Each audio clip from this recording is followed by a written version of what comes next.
Warahmatullahi wabarakatuh. Kali ini kita akan membahas mengenai Proklamasi Kemerdekaan Republik Indonesia. Kalau kemarin kalian sudah Bapak minta untuk menonton film ya, ulasan film Soekarno yang di situ juga sedikit-sedikit dibahas sebelum kemerdekaan seperti apa. Biar ada gambaran ketika mau merdeka pun seperti apa. Nah, di sini kita akan membahas secara teori. Oke, next. Kronologi kemerdekaan Republik Indonesia. Yang pertama ada BPUPKI, Badan Penyelidik Usaha Persiapan Kemerdekaan Indonesia ya. Pada tanggal 1 Maret 1945. Ini didirikan oleh Jepang ya. Karena apa ya? Itu bentuk nyata janji Jepang ya bahwa Jepang akan memberikan kemerdekaan kepada Indonesia. Kemudian peristiwa berikutnya tanggal 6 dan 9 Agustus 1945 ada bom Hiroshima dan Nagasaki. Ini yang menjadikan Jepang menyerah tanpa syarat ya kepada sekutu. Sekutu itu di situ ada Amerika Serikat, termasuk Belanda di dalamnya ya kan, Inggris. Tapi yang paling berpengaruh besar adalah Amerika Serikat ya. Kemudian ada PPKI ya. Ketika tugas BPUPKI selesai, nanti PPKI akan muncul ya, karena BPUPKI dibubarkan dan kemudian didirikan PPKI ya, Panitia Persiapan Kemerdekaan Indonesia, tanggal 7 Agustus. Kemudian ada proklamasi di tanggal 17 Agustus. Ini kronologi saja ya. Nanti kita akan bahas secara tuntas nanti di slide berikutnya. Ini ada video, nanti silakan bisa minta kalau memang ingin nonton. Ini video tadi berkaitan dengan bagaimana ada blok fasis ya, yakni meliputi Jerman, kemudian Italia dengan Jepang yang ingin menguasai dunia pada saat itu ya. Jadi perang, kemudian memunculkan perang dunia kedua ya. Ini seru ya. Ada 18 menit menceritakan semuanya. Oke, next. Yang pertama adalah terbentuknya BPUPKI.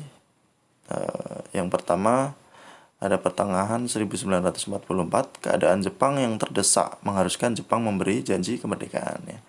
Jepang butuh bantuan Indonesia, makanya dikasih janji kemerdekaan biar bantu. Nah, nama lainnya adalah Dokurutsu Junbi Chosakai. Kemudian diresmikan pendiriannya tanggal 29 April 1945. Tugasnya adalah mempelajari dan menyelidiki berbagai hal penting yang menyangkut negara Indonesia Merdeka. Kemudian tanggal 28 Mei dilakukan pelantikan anggota BPUPKI. Nah, sidang yang pertama adalah tanggal 29 Mei ya, sampai dengan 1 Juni 1945.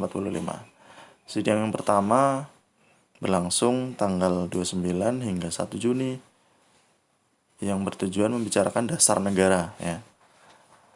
Pancasila itu nanti akan muncul pada tanggal 1 Juni, maka kelahirannya adalah 1 Juni.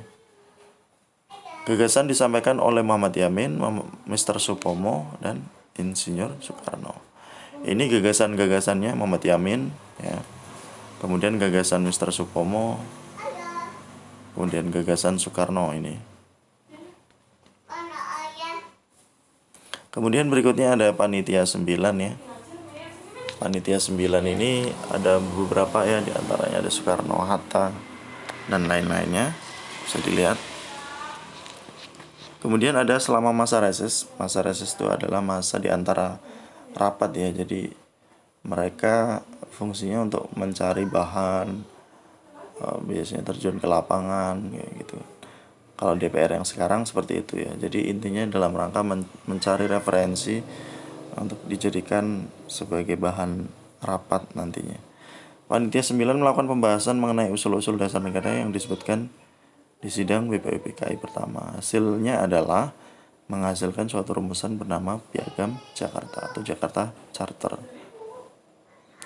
Ini isi Piagam Jakarta hampir mirip dengan Pancasila, hanya di sila pertama yang berbeda. Kemudian ada sidang BPUPKI kedua 10 sampai dengan 17 Juli 1945. Ada hal yang menjadi agenda resmi, yakni wilayah NKRI, kemudian kewarganegaraan Indonesia, rancangan undang-undang, ekonomi dan keuangan, pembelaan negara, dan pengajaran. Sidang kedua ini ditujukan untuk membahas rancangan undang-undang dasar. Anggota BPUPKI setuju untuk merancang UUD dari Piagam Jakarta. Kemudian pada sidang BPUPKI kedua ini dibentuk 3 lembaga, yaitu Panitia Perancang Undang-Undang yang diketuai oleh Insinyur Soekarno, Panitia Ekonomi dan Keuangan yang diketuai oleh Muhammad Hatta, Panitia Pembela Tanah Air yang diketuai oleh Abikusno Cokro Suyoso. Kemudian ada panitia kecil yang beranggotakan 7 orang. Kemudian tugasnya merancang dan mengembangkan undang-undang dasar. Ada Mr. Dr. Supomo sebagai ketua dan yang lain-lainnya. Hasilnya apa? Selama masa kerja 2 hari ini, kemudian menyerahkan hasil kerja mereka kepada Panitia Perancang Undang-Undang Dasar, yakni Soekarno. Ya, hasil kerjanya berupa rancangan undang-undang dasar. Kemudian disempurnakan tata bahasanya oleh Panitia Penghalus Bahasa. Ada sendiri ya, jadi panitia yang menghaluskan bahasa. Terdiri dari 3 orang, yakni Profesor Husein Jayadiningrat, Haji Agus Salim, dan Supomo. Isi undang-undang mungkin kalian sudah tahu ya. Ada yang dibahas mengenai wilayah negara, kemudian bentuk negara, bentuk pemerintahan, bendera nasional Indonesia, kemudian bahasa nasional Indonesia. Terbentuknya PPKI. Nah, ini yang terakhir, slide terakhir. PPKI ini adalah panitia yang bertugas untuk mempersiapkan kemerdekaan Indonesia. Sebelumnya sudah dibentuk PPKI, kemudian dibubarkan oleh Jepang dan dibentuk PPKI pada tanggal 7 Agustus yang diketuai oleh Insinyur Soekarno. Ya. Kalau yang BPUPKI tadi ketuanya adalah Rajiman Widyodiningrat ya. Kemudian izin pembentukan badan ini diberikan oleh Hisaichi Terauchi, seorang marsekal Jepang yang berada di Saigon, Dalat, Vietnam. Ya. Badan ini dibentuk sebelum MPR ada ya. Belum ada ya. Nanti PPKI juga belum rapat ya, nanti rapatnya setelah kemerdekaan ya. Oke, baru terbentuk dan kita nanti akan membahas bagaimana peristiwa sekitar proklamasi di minggu depan ya. Kita hanya fokus pada BPUPKI tadi ya. Nah, nanti silakan jika ada pertanyaan bisa disampaikan di grup WA ya. Oke, terima kasih. Assalamualaikum warahmatullahi wabarakatuh.